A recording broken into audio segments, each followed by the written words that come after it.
الحمد لله نحمده ونستعينه ونستغفره ونؤمن به ونتوكل عليه ونعوذ بالله من شرور أنفسنا ومن سيئات أعمالنا من يهده الله فلا مضل له ومن يضلله فلا هادي له ونشهد أن لا إله إلا الله وحده لا شريك له ونشهد أن سيدنا وسندنا وحبيبنا وطبيب قلوبنا ومولانا محمدا عبده ورسوله أرسله الله تعالى بالحق بشيرا ونذيرا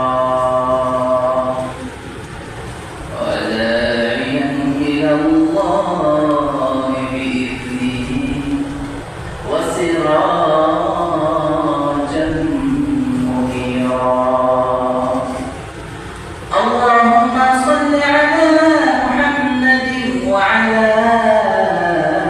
آل محمد كما صليت على إبراهيم وعلى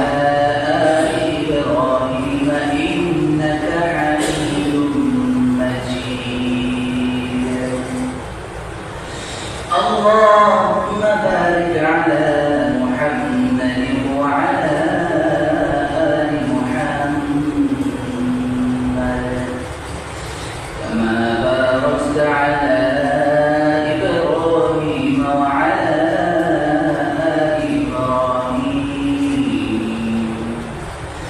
إنك حميد مجيد اللهم صل على محمد كلما ذكره الذاكرون وكلما غفل عن ذكره الغافلون أما بعد فقد قال الله تعالى في كلام المجيد وفرقان الحميد أعوذ بالله من الشيطان الرجيم بسم الله الرحمن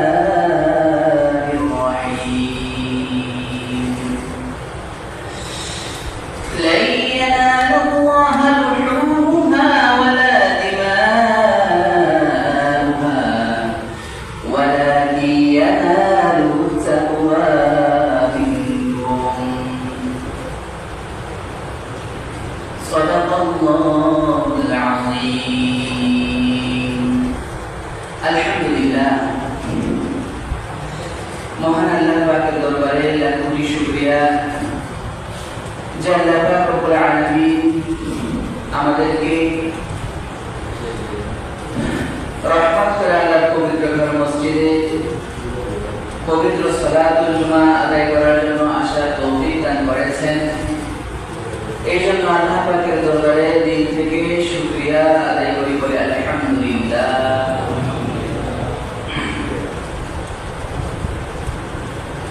সম্মানিত মুসলিম کرام,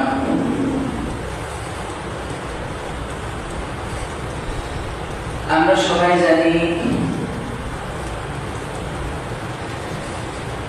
কিছুদিন আগে আমাদের ঈদুল আজহা এবং কুরবানি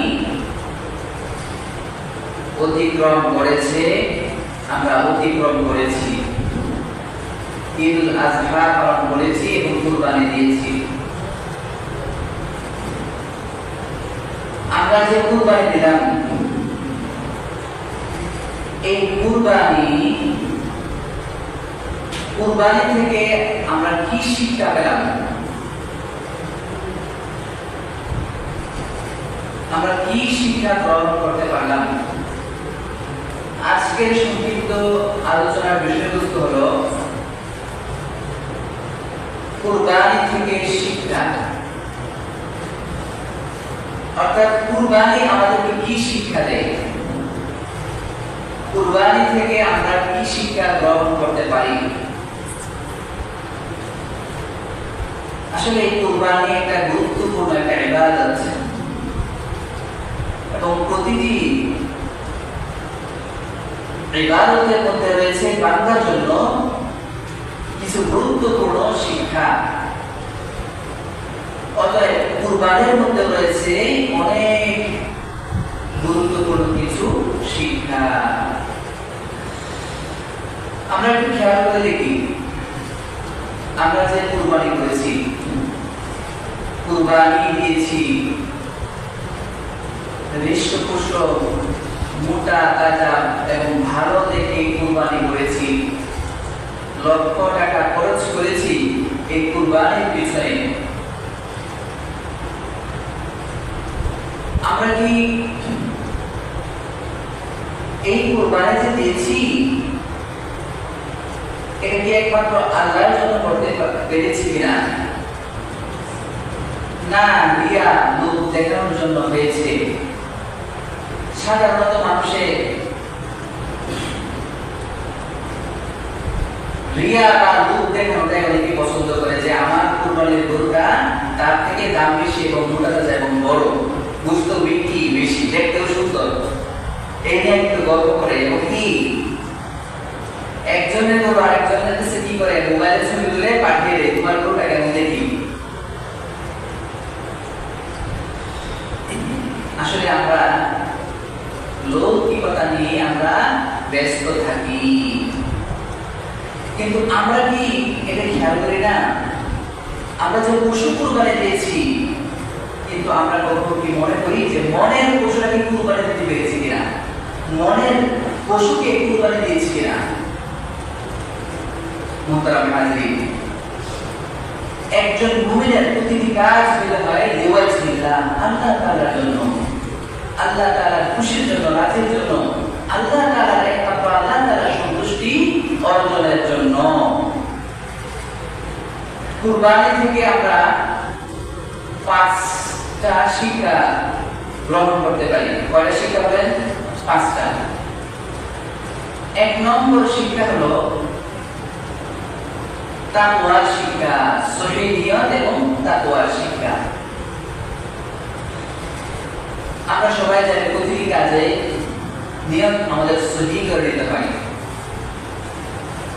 নিয়ত যদি সহিহ না থাকে তাহলে ভালো কাজও মন্দের কাজে পরিণত হয়।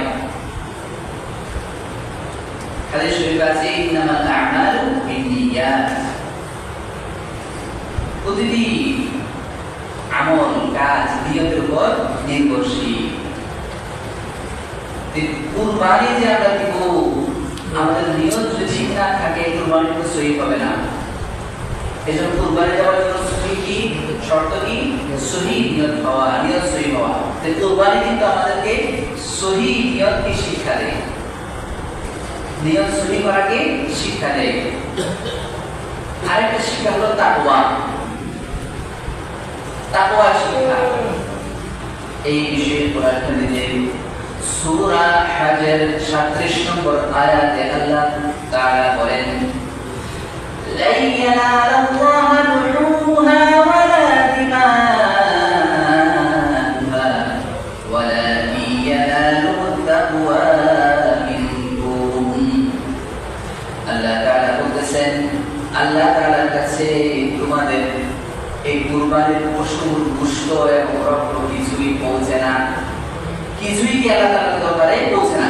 শুধু কি পৌঁছে, ওয়ালাকি ইয়ানালুহু তাকওয়া মিনকুম, শুধু একমাত্র আল্লাহ তাআলার কাছে পৌঁছে তোমাদের থেকে তাকওয়া, খুদাবীতি। আল্লাহ তাআলাকে কতটুকু ভয় করতে পেরেছি, তাকওয়া পৌঁছে একমাত্র আমাদের থেকে। কে বেশি মুত্তাকি আমাদের মধ্যে থেকে, তাকওয়াটাই পৌঁছে। তাহলে এক নম্বর শিক্ষা কি পেলাম, সহিহীনতার শিক্ষা এবং তাকওয়ার শিক্ষা। দুই নম্বর শিক্ষা হলো ত্যাগ ও উৎসর্গের শিক্ষা। আমরা সবাই জানি যে ইব্রাহিম আলাইহিস সালাতু ওয়াস সালাম কে যখন আদেশ করা হলো, কি আপনি আপনার প্রিয় বস্তুটাকে কি করেন, কুরবানি করেন। ইব্রাহিম আলাইহিস সালাতু ওয়াস সালাম খুব বেশি ভালোবাসতেন ইসমাঈল আলাইহিস সালামকে, তার প্রিয় ব্যক্তি, প্রিয় বস্তু, প্রিয় মানুষ। ওনাকে কুরবানি করার জন্য যখন বলা হয়েছিল, তখন ইব্রাহিম আলাইহিস সালাতু ওয়াস সালাম পুত্রকে, নিজের আদরের কলিজার টুকরা সন্তানকে যখন কুরবানির জন্য প্রস্তুত হয়ে গিয়েছিলেন, তখন এর মধ্যে কতটুকু ত্যাগ ছিল আমরা একটু চিন্তা করি। নিজের ছেলের বিষয়ে একটু চিন্তা করি। আপনার ছেলে যদি আপনাকে নিজেকে জবাই করে দিতে যদি বলা হয়, আপনি এই আদেশটাকে কতটুকু মানতে পারবেন, কতটুকু আমরা মানতে পারবো, কতটুকু কষ্টের হবে সেই ত্যাগ। আমরা এই কুরবানি থেকে শিক্ষা পেলাম, ত্যাগ এবং উৎসর্গের শিক্ষা পাইলাম। এই শিক্ষা পেয়ে, এই থেকে শিক্ষা গ্রহণ করে আমরা আল্লাহর প্রত্যেকটা কাজে আমরা ত্যাগ করার জন্য আমরা চেষ্টা করব,